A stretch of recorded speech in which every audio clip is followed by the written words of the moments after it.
मेरा नाम साक्षी है। मैं अपने माँ बाप की इकलौती बेटी हूँ। भगवान ने मुझे दिल खोलकर खूबसूरत बनाया, लेकिन पैसा नहीं दिया। हम बहुत गरीब थे और इसकी एक वजह थी कि मेरे बाप जुआरी थे। कुछ काम नहीं करते थे, बस जुआ खेलते रहते थे। घर का सारा सामान बेचते और उस पैसे से जुआ खेलते। धीरे धीरे घर का सारा सामान ख़त्म हो गया था। घर में टूटे फूटे सामान के अलावा कुछ भी नहीं था।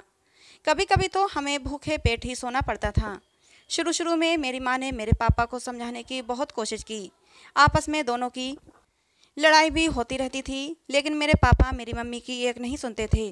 कभी कभी तो मेरे पापा मेरी मम्मी पर हाथ भी उठा दिया करते थे। तंग आकर मेरी माँ ने मेरे पापा को उनके हाल पर छोड़ दिया और खुद काम करने लगीं। वो लोगों के घरों की सफाई करती, दूसरों के झूठे बर्तन धोती, तब कहीं जाकर शाम को हमें रोटी नसीब होती थी। लेकिन मेरी माँ ज़्यादा दिन हमारे साथ नहीं रह सकीं। पापा का गम मम्मी ने अपने दिल पर लगा लिया और एक दिन ऐसी बिस्तर से लगीं कि दोबारा नहीं उठीं। मम्मी हमें छोड़कर चली गईं। रिश्तेदारों ने तो हमसे पहले ही मुंह मोड़ लिया था। पापा की गलत हरकतों की वजह से ना कोई हमें अपने घर बुलाता था, ना ही हमारे घर कोई आता था। मम्मी के जाने के बाद मैं बिल्कुल अकेली रह गई थी। पापा भी पूरा पूरा दिन घर से गायब रहते थे। कभी रोटी मिल गई तो कभी भूखे पेट ही सोना पड़ता था। आज भी मैं घर में बैठी मम्मी को याद कर रही थी कि तभी धमकी आवाज़ के साथ दरवाज़ा खुला। देखा तो पापा थे। पापा मुझे देखते ही रोने लगे और कहने लगे, साक्षी बेटा, मुझे माफ़ कर दे, मैं तुझे जुए में हार गया हूँ। पापा की बात सुनकर मेरे सिर पर आसमान गिर पड़ा। मैं रोने लगी। मेरे दिमाग में सिर्फ पापा के शब्द गूंज रहे थे, साक्षी, मैंने तुझे जुए में हार दिया है।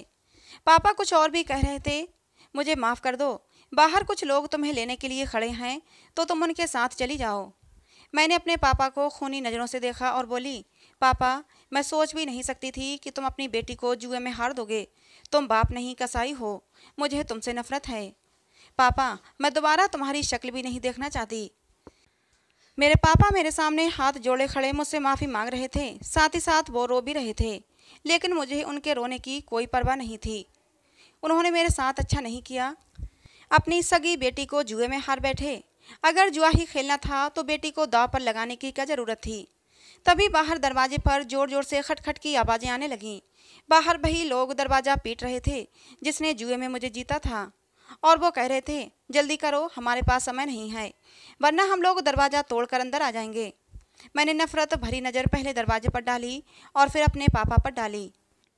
जी चाह रहा था कि या तो पापा को ख़त्म कर दूं या खुद को ही मार लूं। पापा फिर बोले, मुझे माफ़ कर दो, मुझे माफ़ कर दो, मैं तुम्हारा गुनहगार हूँ। और फिर हाथ पकड़कर बाहर ले आए। बाहर दो लड़के खड़े थे जो शक्ल से ही बदमाश लग रहे थे। पापा ने मेरा हाथ उन लड़कों के हाथ में दे दिया और वो मुझे लेकर गाड़ी में बैठ गए। मैं चीखती रही, चिल्लाती रही, पापा पापा कहती रही। पापा दरवाजे पर बैठे रो रहे थे और रोते रोते वहीं ढेर हो गए। दोनों लड़के मुझे एक कोठे पर ले गए और कोठे की मालकिन को मुझे बेच दिया। वो पैसे लेकर खुशी खुशी चले गए। तो कोठे की मालकिन ने एक लड़के को बुलाया और कहा, बीरू, इसे लड़कियों वाले कमरे में ले जाओ, आज से ये यहीं रहेगी। मालकिन बड़ी खौफनाक शक्ल की औरत थी, भैंस की तरह पली हुई थी, चेहरा मेकअप से भरा हुआ था। मैं डरती डरती उस लड़के के साथ कमरे में आ गई। वहाँ 6-7 लड़कियाँ और भी मौजूद थीं जो खाली खाली नज़रों से मुझे देख रही थीं। मैं एक चारपाई पर बैठकर रोने लगी। सारी लड़कियाँ मुझे अजीब सी नज़रों से घूर रही थीं। उनकी नज़रों में मेरे लिए बिल्कुल भी दया नहीं थी। लेकिन उनमें से एक लड़की को मेरे ऊपर दया आ गई और वो उठकर मेरे पास आ गई। कहने लगी, बहन, यहाँ जो भी लड़की आती है उसका रोना बेकार होता है, इसलिए तुम भी न रो और सब्र से काम लो। उसकी बात सही थी, लेकिन मैं क्या करती। मेरा दिल चाह रहा था कि मैं इतना रोऊं कि रोते रोते ही मेरी जान निकल जाए। मेरे बाप ने मुझे जुए में हार दिया था। कैसा बाप था। उस बाप को अपनी बेटी पर जरा भी रहम नहीं आया। इस कोठे पर मुजरे के अलावा और भी गलत काम होता था। वहाँ जितनी भी लड़कियाँ थीं सब गलत धंधों में पड़ी हुई थीं। कुछ ही देर हुई थी कि बीरू आया और मेरी फ़ोटो खींचकर चला गया। मैंने उस लड़की से पूछा कि बीरू ने मेरी तस्वीर क्यों खींची है। तो वो लड़की कहने लगी, ग्राहक आएंगे तो मालकिन उन्हें सब लड़कियों की तस्वीरें दिखाती है। जिस ग्राहक को जो लड़की पसंद आती है वो उसी के साथ रात गुजारेगा। ये सुनकर तो मेरी रूह कांप उठी।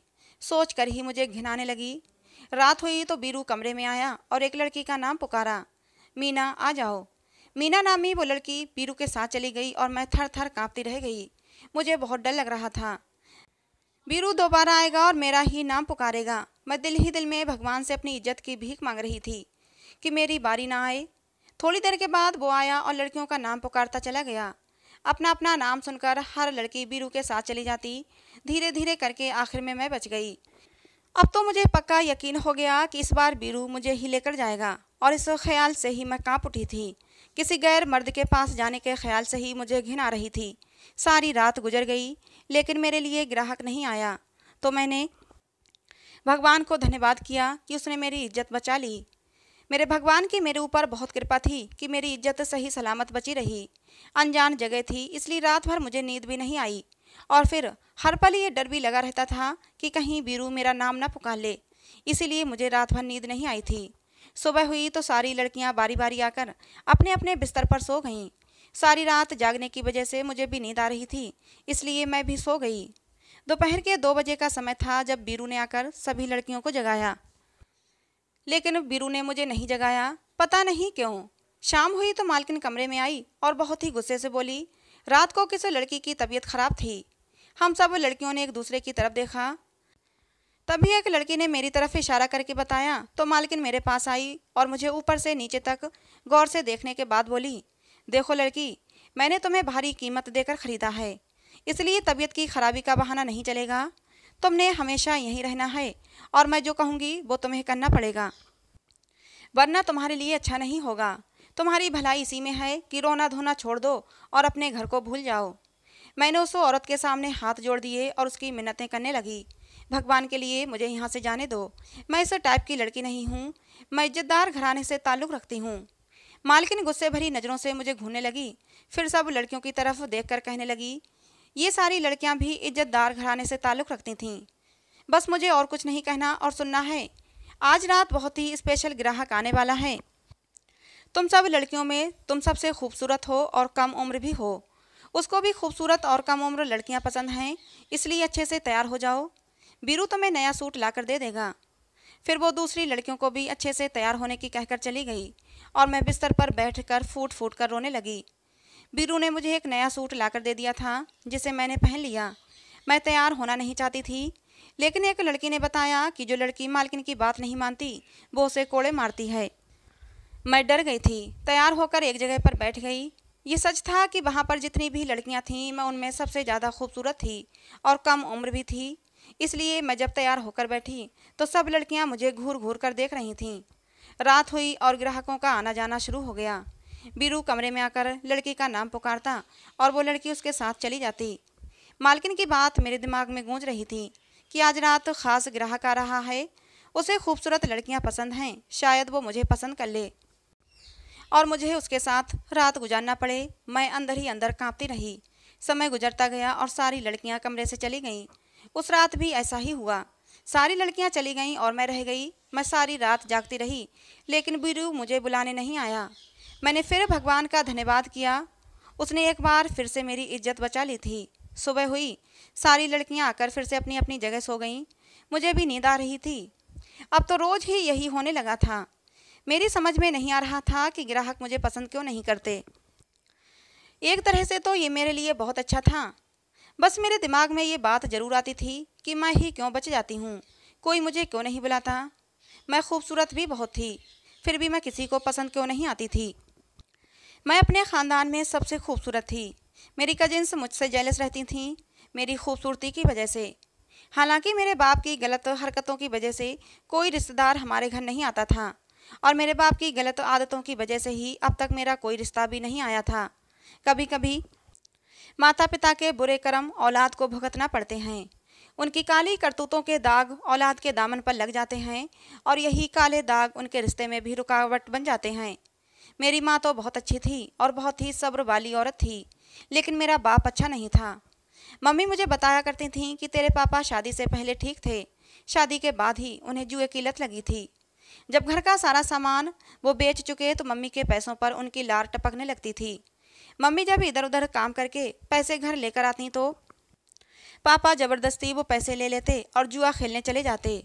मम्मी उन्हें लाख समझाती कि राकेश, अपनी ये गलत आदत छोड़ दो, ये हराम की कमाई है और ये हमारे घर को बर्बाद कर देगी। तुम्हारी गलत आदतों की वजह से साक्षी का रिश्ता भी कहीं नहीं हो पाएगा। कोई भी हमारे घर आना पसंद नहीं करता, फिर हमारी बेटी को अपने घर की बहू क्यों बनाएगा।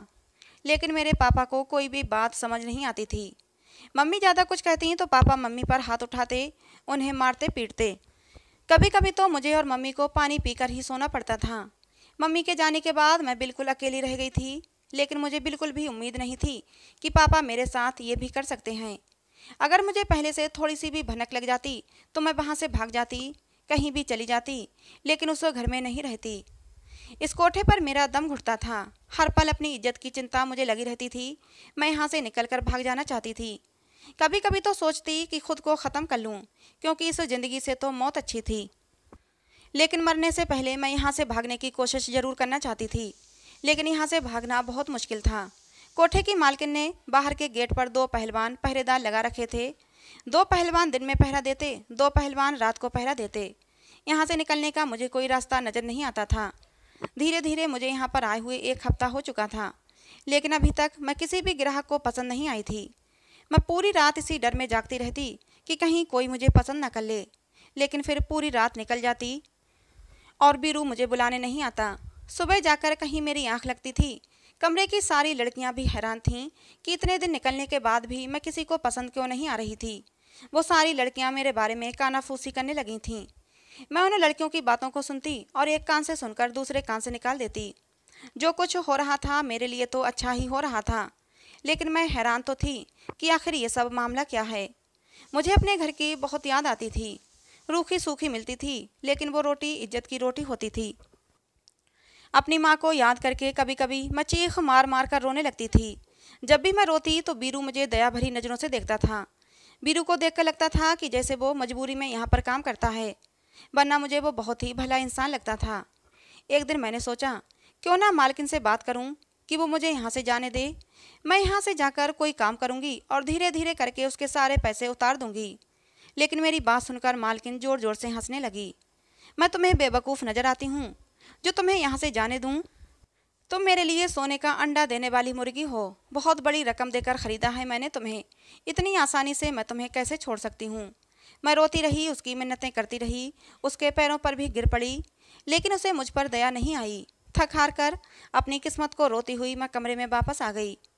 उस रात सब लड़कियां जब बीरू के बुलाने पर चली गईं और कमरे में मैं अकेली बची, तो मैं बाहर निकल आई। मैं यहाँ से भागने का कोई रास्ता तलाश करना चाहती थी, लेकिन मुझे सामने ही बीरू दिखाई दिया। वो किसी आदमी से बात कर रहा था और मेरी तस्वीर उसको दिखा रहा था। उस आदमी को देखते ही मेरे सिर पर आसमान गिर पड़ा। वो आदमी तो मेरे ही मोहल्ले का था। 50 साल की उम्र होगी और जवान बेटियों का बाप था। पूरे मोहल्ले में अपनी शराफत की वजह से मशहूर था, लेकिन आज उसकी शराफत की पोल खुल गई थी। मैं डर के मारे कमरे में वापस आ गई। भगवान को याद कर रही थी, हे भगवान, आज मेरी इज्जत फिर बचा ले। ऐसे ही करके आधा घंटा गुजर गया, लेकिन वो आदमी अंदर नहीं आया। मैंने थोड़ी देर बाद जाकर देखा तो बीरू बाहर बरामदे में कुर्सी पर बैठा हुआ था। मैंने बीरू के पास जाकर बीरू से पूछा, बीरू, वो आदमी कौन था? बीरू मुझे देखकर बोला, तुम क्या करोगी जानकर? यहाँ तो रोज़ ग्राहक आते हैं और जाते हैं, वो भी एक ग्राहक था।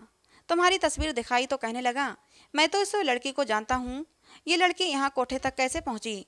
तो मैंने उसे बताया कि उसके बाप ने उसे बेच दिया है। इस समय तुम ही आखिरी लड़की बची थी, लेकिन उसने तुम्हारे साथ रहने से मना कर दिया और चला गया।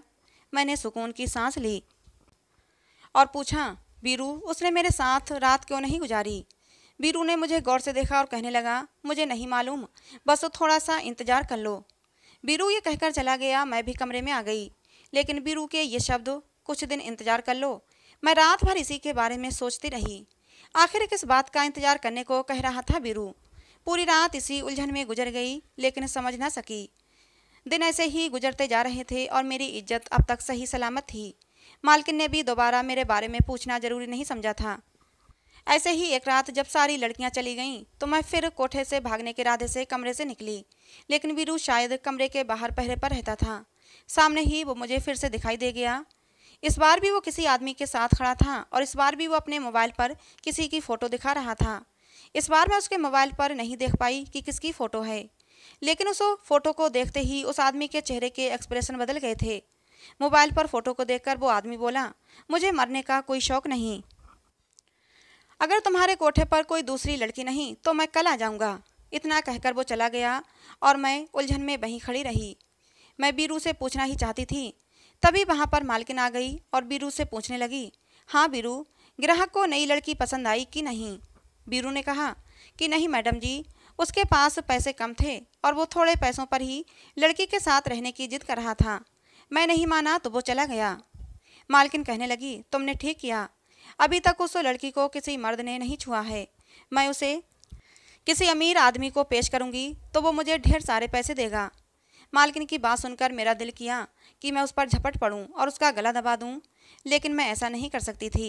कमरे में लौट आई, लेकिन मैं बीरू से बात करने के लिए बेचैन थी। उसने उस आदमी से क्या कहा था? जरूर मेरे ही बारे में बात कर रहा था, क्योंकि उस समय मैं ही एक लड़की थी। फिर उस आदमी ने मेरे साथ रहने से मना क्यों कर दिया? और उसने ये क्यों कहा कि मुझे मरने का कोई शौक नहीं? लेकिन पता नहीं मालकिन और बीरू क्या मीटिंग कर रहे थे।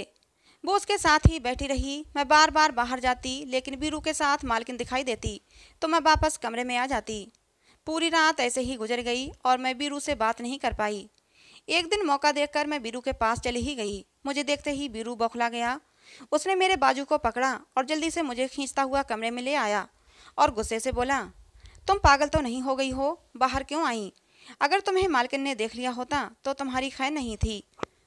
मैंने उससे कहा, बीरू, मुझे तुमसे कुछ बात करनी है, लेकिन उसने मेरी एक ना सुनी और मुझे अंदर कमरे में भेज दिया। मुझे बहुत गुस्सा आया, लेकिन मैंने गुस्सा अंदर ही अंदर पी लिया। मेरा ख्याल था कि मेरी इज्जत बची रहेगी और मैं किसी को पसंद नहीं आऊँगी, मगर ये मेरी गलतफहमी साबित हुई।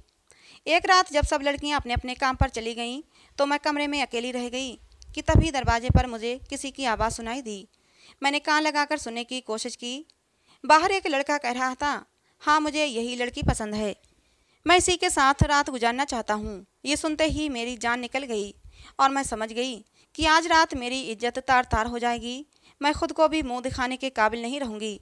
मैं रोने लगी, लेकिन मेरा रोना ना मालकिन का दिल मोम कर सका, ना ही बीरू को मुझ पर दया आई। बीरू ने ले जाकर मुझे एक कमरे में छोड़ दिया और कहने लगा, परेशान ना हो साक्षी, जो लड़का आ रहा है उससे बात कर लो। मैंने गुस्से से कहा, मुझे कोई भी बात करने की ज़रूरत नहीं है, लेकिन उसने मेरी नहीं सुनी और मुझे छोड़कर चला गया। मैंने धड़कते दिल और कांपते पैरों के साथ कमरे में पैर रखा। वो जो कोई भी था दरवाजे की तरफ पीठ किए हुए खड़ा था। मैं उसके पीछे जाकर खड़ी हो गई। वो जब मुड़ा तो उसे देखकर मेरी जान ही निकल गई। वो तो राहुल था, मेरे ही मोहल्ले में रहता था। हमारे घर के साथ वाला घर उसका था। जब मेरी माँ जिंदा थी तो उसने अपना रिश्ता मेरे लिए भेजा था, लेकिन उस समय मैं अपनी खूबसूरती के नशे में चूर थी और मैंने राहुल का रिश्ता मना कर दिया था, क्योंकि राहुल का एक्सीडेंट में एक पैर खराब हो गया था, वो लंगड़ा कर चलता था। मैंने ये कहकर रिश्ता ठुकरा दिया था कि भले ही हम गरीब हैं, लेकिन मम्मी, मैं किसी लंगड़े आदमी से शादी नहीं करूँगी।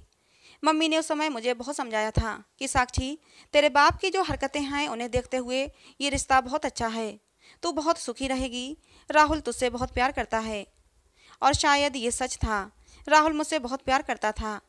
जब मैंने उसका रिश्ता ठुकरा दिया तो वो मेरे पास आया था और उसने आंखों में आंसू भरते हुए कहा था, साक्षी, मैं तुमसे बहुत प्यार करता हूँ, मैं तुम्हें पूरी ज़िंदगी खुश रखूँगा, कभी तुम्हें शिकायत का मौका नहीं दूंगा।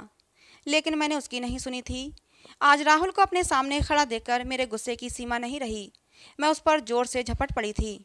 मैंने गुस्से से कहा, राहुल, तुम तो बहुत शरीफ बनते थे, मेरी मोहब्बत का दम भरते थे, और आज अपनी हवस मिटाने के लिए यहाँ तक चले आए। मैंने गुस्से से राहुल को झंझोड़ डाला था। राहुल ने मुझे कंधों से पकड़ते हुए कहा था, होश में आओ साक्षी, मैं यहाँ अपनी हवस मिटाने नहीं बल्कि तुम्हारी इज्जत बचाने आया हूँ। राहुल की बात सुनकर मैं वहीं की वहीं खड़ी रह गई। फिर राहुल ने बताना शुरू किया कि साक्षी, ये तो तुम्हें पता है कि मैं तुमसे कितनी मोहब्बत करता था। जब तुमने रिश्ते के लिए मना कर दिया तब भी तुम्हारी मोहब्बत को अपने दिल से नहीं निकाल सका। जिस दिन तुम्हें वो लड़के उठाकर तुम्हारे घर से ले गए थे, मैं सब कुछ देख रहा था। मैंने उन लड़कों का पीछा किया, लेकिन तब तक वो लड़के कोठे पर तुम्हें बेच चुके थे। मैंने कोठे की मालकिन से भी बात की थी, लेकिन वो नहीं मानी। कोठे की मालकिन बहुत ज़्यादा पैसों में तुम्हें ले जाने के लिए कह रही थी। जितने पैसे वो मांग रही थी इतने पैसे मेरे पास नहीं थे।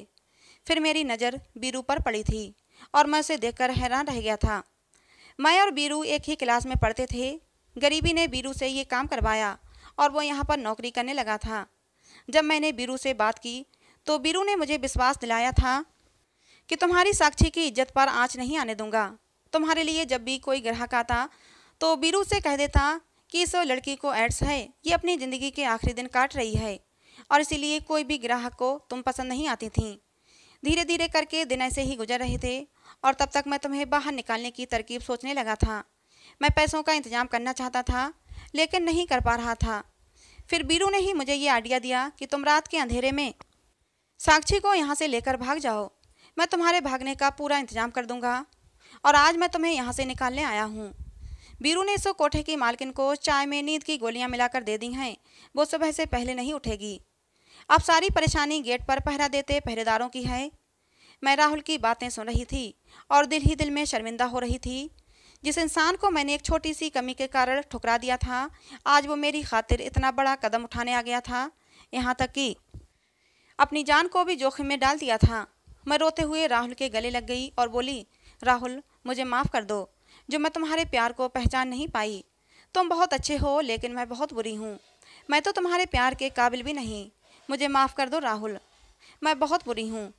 राहुल ने मेरे आंसू साफ किए और मेरे माथे को चूमते हुए बोला, साक्षी मैंने तुमसे दिल की गहराइयों से मोहब्बत की है।